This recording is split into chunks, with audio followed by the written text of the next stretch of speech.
sino ang kasalukuyang presidente. Naku po, yung ibang estudyante, ang akala nila si VP Sara na. Eto, may video tayong panoorin na kung saan may mga katanungan dyan. Sa kanilang test siguro ito, at si VP Sara daw ang kasalukuyang presidente. Agoy, malayo pa yun ah. Eto ang video. Papamutan na sino ang kasalukuyang presidente ng Pilipinas. Pareho sila cancer, diba? Di mali sila. Kani manggod. Kani lang ato pagtuo. Kaya mo ito makita. Muni presidente ya, mas makalimot mo. Ay, ambot ni mo lang yun. Ambot ninyo. Oh. Pati yung mga estudyante, ang akala si VP Sara na ang presidente. O sa mga estudyante dyan, at sa may mga estudyante, yung mga anak nyo, ay paliwanag nyo naman kung sino yung presidente. Sa 2028 pa yan, binilugan nila dyan. Sa 2028 pa yan. Teka, ang sabi ng iba, hindi daw aabot ng 2028, maging presidente daw si VP Sara.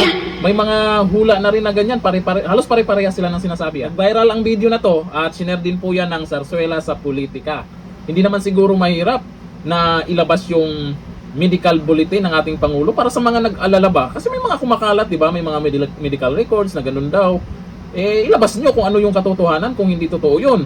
At eto namang veteranong broadcaster din, ay hinahanap na rin nila saan. Nasaan ba?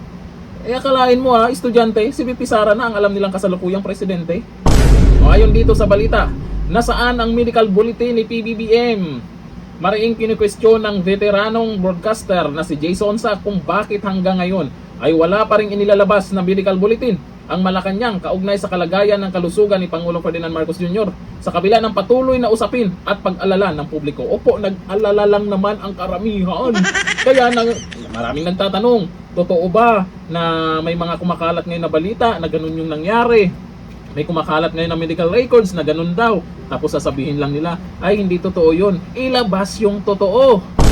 Sa kanyang pahayag, naglatag si Sonsa ng ilang posibleng dahilan kung bakit umano iniiwasan ng Malacanang ang paglalabas ng opisyal na medical bulletin.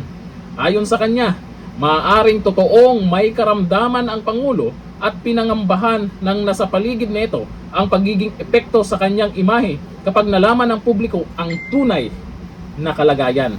Ano kaya yung tunay na kalagayan ha?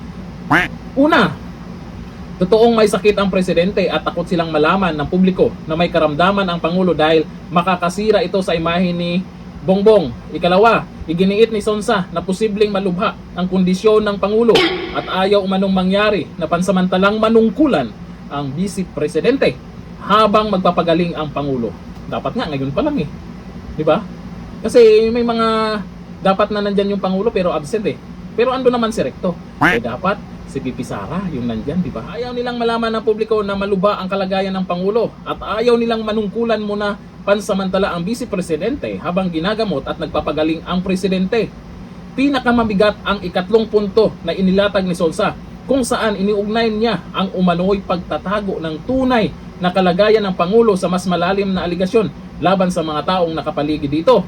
Totoong may malubhang sakit si Bongbong Marcos at nais itago ito sa publiko upang pagtakpan ang anumang kabuluktutan na ginagawa ng mga taong nakapaligid sa Pangulo kabilang ang pagkamkam ng salapi. Giit pa ni Sonsa, bagamat malinaw umano ang itinatakda ng saligang batas, pagdating sa kalusugan ng Pangulo, patuloy pa rin anya ang pag-iwas, paglilihis at pagtanggi ng Malacanang sa mga kumakalat na impormasyon. Sa huli, iniwan ni Sonsa ang tanong na anya, patuloy na bumabagabag sa maraming Pilipino hanggang kailan?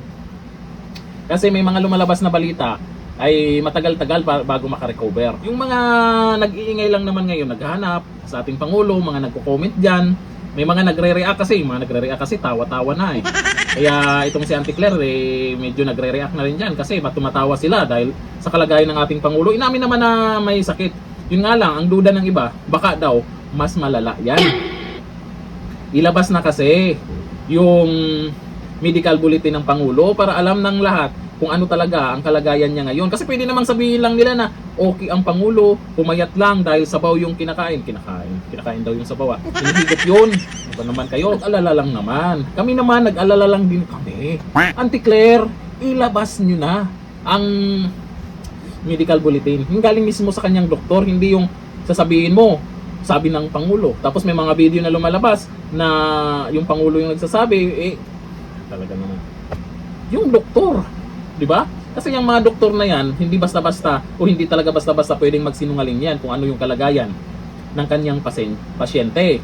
Kaya dito sa pangamba ng karamihan at nag-alala lang naman, kasi naman, ngayon pa lang, kagaya sa video na ating napanood, na shinare po ni Zarzuela sa politika, ay akala ang kasalukuyang presidente si VP Sara na. Pero huwag kayong excited. 2028 pa yan. Depende na lang.